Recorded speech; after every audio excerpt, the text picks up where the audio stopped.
COVID-19 Update 31620. It is possible to get someplace efficiently without being hasty. It is also possible to be vigilant and prepare without panic. This is Just Be Well, the channel about whole life wellness. I'm Tom Salt, a medical doctor and functional medicine practitioner. I'm Elizabeth, a registered nurse and functional medicine life coach.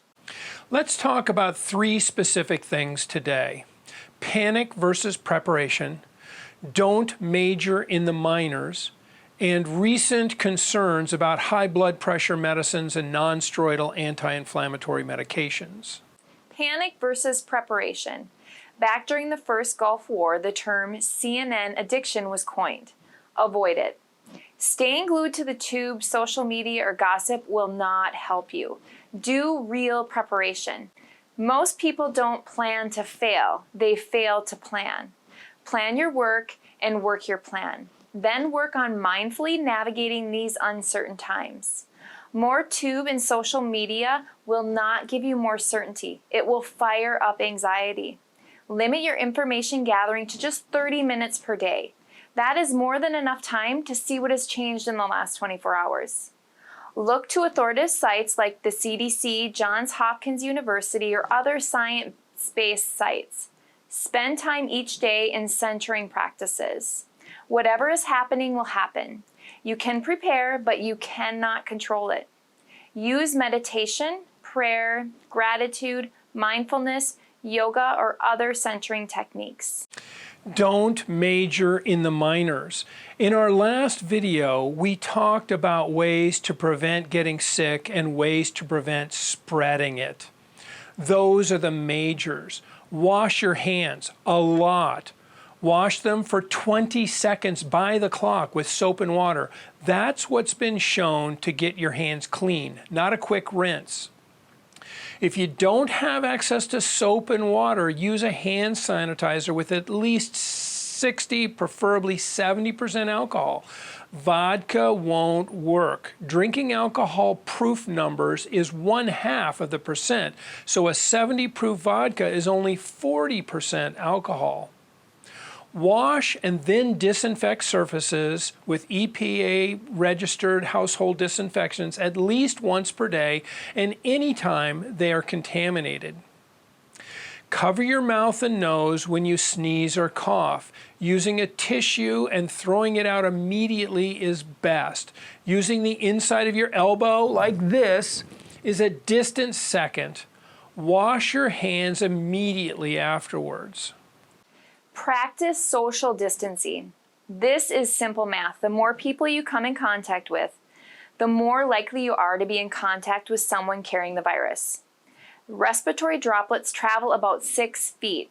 In addition to covering your mouth and nose when you cough or sneeze, keep your distance from anyone who is sick or if you are sick. Masks are to protect others from you. If you are sick, and you must go out to get food or medications or whatever, wear a mask. Use online shopping options to minimize your social contact. Most grocery stores have this option.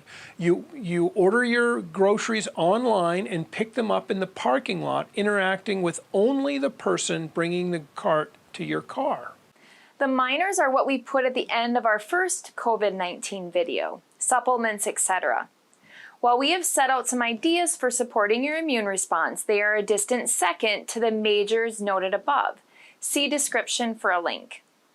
If you do not have the extra resources to afford them, focus on meditation, prayer, gratitude, mindfulness, yoga, or other centering practices. There has been speculation that certain high blood pressure medications may result in worse outcomes in COVID-19. The COVID-19 virus uses the ACE2 pathway to gain entry into cells, and this is a similar pathway used by certain blood pressure medicines. It has been suggested, especially on social media sites, that commonly used drugs for high blood pressure may increase both the risk of infection and the severity of COVID-19. This speculation does not have sound scientific basis or evidence to support it. In fact, there is evidence from studies in animals suggesting that these medications might be protective against serious lung complications in patients with COVID-19. But the jury is still out. See the description for a link to a longer discussion of this. What about NSAIDs like aspirin, ibuprofen, Motrin, Advil, naproxen, Aleve, and the like? It is probably wise to avoid them. According to Paul Little, professor of primary care research, University of Southampton, there is now a sizable literature from case-controlled studies in several countries that prolonged illness or the complications of respiratory infections may be more common when NSAIDs are used, both respiratory or septic complications and cardiovascular complications. If you must control symptoms, consider acetaminophen, Tylenol.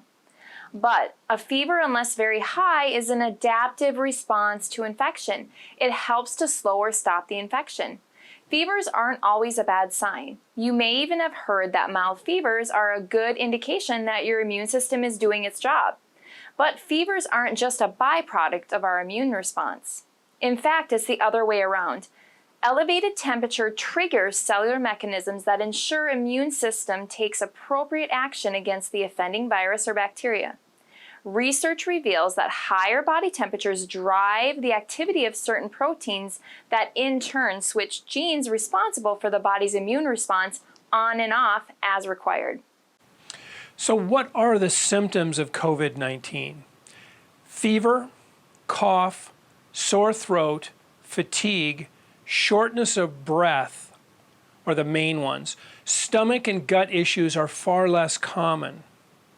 So when should you seek medical attention?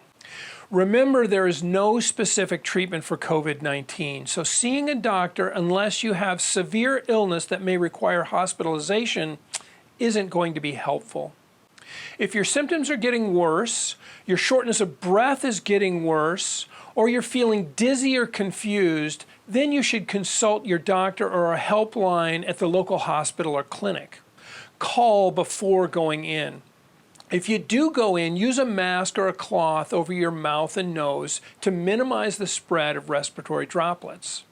This has been Just Be Well, the channel about whole life wellness. We'll see you next time. Bye.